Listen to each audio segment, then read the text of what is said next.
We don't like to see families separated. At the same time, we don't want people coming into our country illegally. Canadians expect a certain level of transparency and accountability.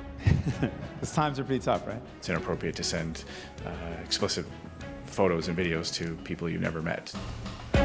Here's our picks for the top 5 blunders of 2018. It's been 13 years since Adrienne Clarkson retired as Canada's Governor-General, but this year we learned she's still billing the government for tens of thousands of dollars every year. More than $1.1 million since leaving Rideau Hall.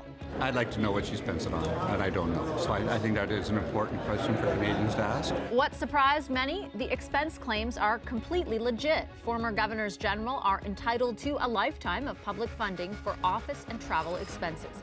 The federal government is now reviewing that program. We were going to take a look at what best practices could be in terms of supporting people who've served Canada in the vice-regal capacity. They're counting on us, and we must not let them down. We need to win.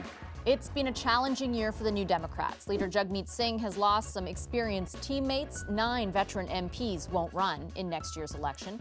And the NDP is polling around 15%.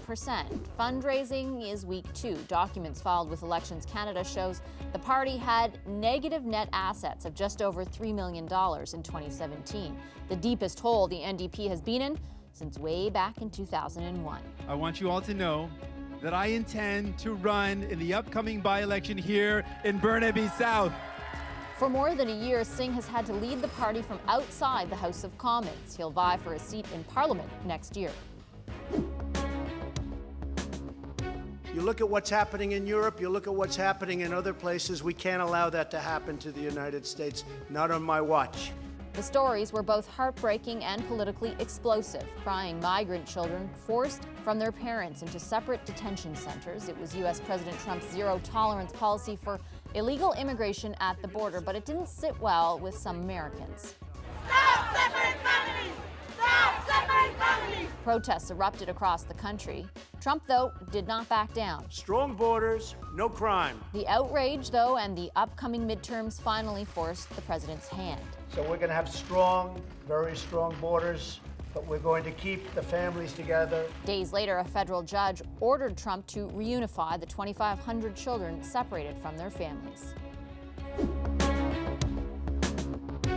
All 3 of the main federal parties had to deal with some internal party issues this year. Darshan Kang quit the Liberal caucus following allegations of sexual misconduct. Similar allegations led to Kent Hare's removal from cabinet, but he remains in caucus. NDP MP Christine Moore was accused of using her position to pursue a relationship with a war veteran. She was ultimately cleared of any wrongdoing. The NDP ousted Aaron Weir from caucus over complaints of, quote, harassing behavior towards women.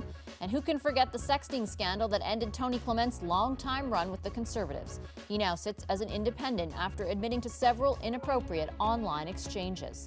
There were also groping allegations lodged against Justin Trudeau. I'm confident that I did not act inappropriately, but I think the essence of this is that people can experience interactions differently. It allegedly happened 18 years ago when Trudeau was not yet an MP. Snubbed upon arrival, mocked internationally, and photographed with this guy. The Prime Minister's 8-day trip to India was deemed a disaster from start to finish.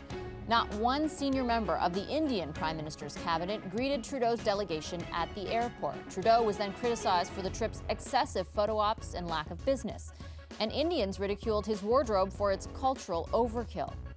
The trip went from bad to worse when these photos emerged. Jaspal Atwal with the Prime Minister's entourage.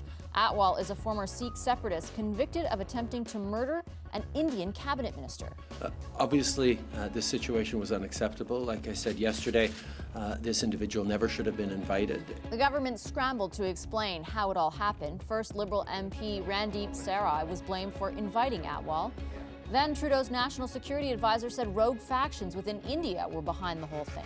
Is the Prime Minister trying to create an international diplomatic crisis? The Prime Minister has taken failure to a new level. Trudeau returned home to controversy that would take months to disappear.